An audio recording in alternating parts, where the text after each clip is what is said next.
On the flip side, Ons Jabeur's wait for a major goes on. She's now lost the last 2 Wimbledon finals and 3 Grand Slam finals in all. Our tennis reporter Lisa O'Sullivan witnessed the match on centre court. She's been providing talkSPORT with updates throughout the tournament, and she's on the line now. Good morning, Lisa. Lisa. Morning, Mark. Morning, Cass. I have to say, Lisa, she just mentioned it there, her little sister, that bit with her sister, her family, her husband, that got me. I've got to be honest with you, Lisa, that I was quite emotional watching all that.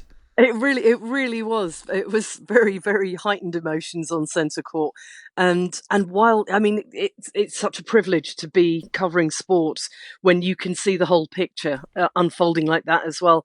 So once she actually had one on Vondrousova, her legs kind of went, and she was kind of crouched over in the advantage side of the court, and her racket was down, her head was down, and her shoulders were shaking, and the camera cut to the box so we could get a close-up of her sister crying, and her husband was cheering at that point. And at the same point, we could see the kind of forlorn figure of Ons Jabeur at the net, waiting to, shake hands. And her husband was crying in the players' box. And then when the most poignant bit was when Vondrousova was walking around holding the Venus rosewater dish, which is quite some plate to be carrying around, and catching all the light and the photographer's flashes. Jabeur had to sit and wait in her chair, beside the chair, until all of the ceremonies had finished so they could walk off the court together.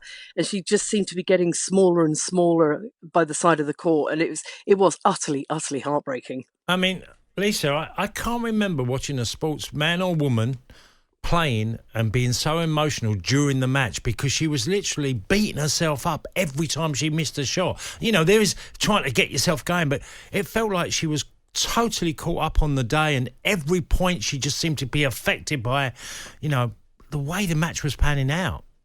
Yeah, I think it was the way that Vondrousova was playing. She's a left-hander, and she was, as the lefties do, she had incredible control of the spin of the ball.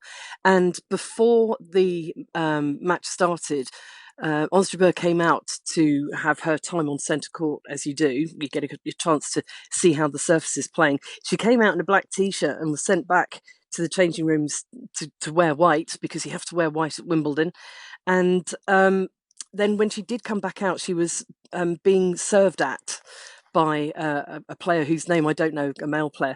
And she seemed to be struggling at that point as well. She seemed to be very uptight with the serves that were coming at her, and he was obviously trying everything, putting every type of spin, putting every bit of mustard on it, as it were. And it just didn't seem to be kind of going entirely how she wanted to do in the warm-up as well. And she looked like she was going to be free and loose in that first set, but something happened. She just really just dipped at the tail end of that first set. Both of them were struggling to hold serve because the other was returning so well. And she picked it up again at the beginning of the second set. But it wasn't to be, because she'd let Vondrousova into the match at that point. And, Vondrousova knows her own heartbreak at having to settle for second. She was runner-up when she was 19 years old at the 2019 French Open. And she had to stand on the second plinth at the Tokyo Olympics because she was beaten by Belinda Bencic to the gold medal as well. So she had her own, there was grist to her mill as well. And, it was just Vondrousova who was better able to control it at the tail end of the match. Well, we should mention the Czech because it's her day. And I think, we were hearing yesterday that she's only ranked 7 in her own country. She's only the 7th best Czech women's tennis player. But why? She played a great game. I mean, we take the point that they were both losing their serves. But once she, I think, realised that Jabeur emotionally was a little bit all over the place, she started playing really well, didn't she, Vondrousova?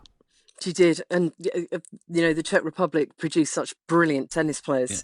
Yeah. You see, we only have to go back to the greatest, Martina Navratilova, the 9-time singles champion at Wimbledon, a lefty, and kind of the inspiration, I think, for this generation of players.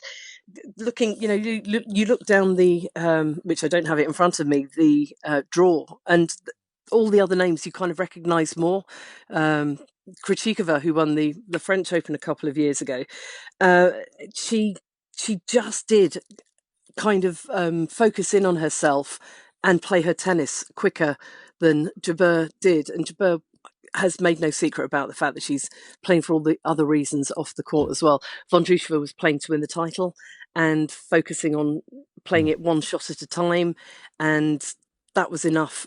That was enough to get the job done. And as you say, Mark, it was great tennis from her in the end. She realised what was happening to her opponent, I think, and was able to then just think, okay, if I just stay calm and stay in the rallies, the ball's going to hit the net or the ball's going to go long. Lisa, there was Brit success in the doubles yesterday.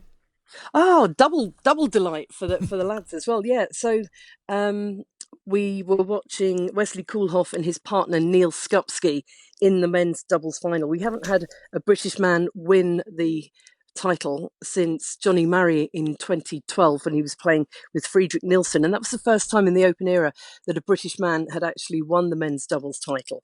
But Neil Skupski's done something even better. It's the first time Wesley Koolhof has won Wimbledon as well, and the pair of them have been top seeds in the men's doubles all year. They've been playing absolutely brilliantly. They just haven't ever picked up a Grand Slam title together. They've been paired up for 18 months together, but Skupski won the mixed doubles last year and the year before with Desiree Kravchuk of the United States. And you have to go back 100 years to find a British man who's won both the mixed and the men's doubles, and back to Fred Perry to have a British player, or a British man, who has won successive Wimbledon trophies over 3 years.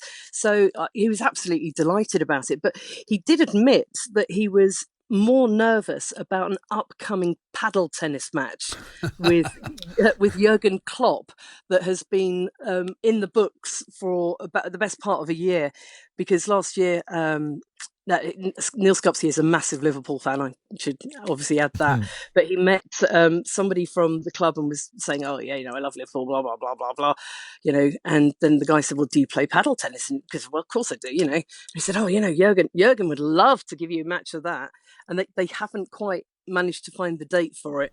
But he said that's a worry for him. It's going crazy, this paddle tennis. I played the other day. Oh, you played? I played about 2 weeks ago. It's great. Yeah. It's really good fun. Yeah. Weekend Sports Breakfast with Natalie Sawyer and Tony Cascarino. Sunday mornings from 6 on AM, on DAB, via the talkSPORT app and on your smart speaker. talkSPORT.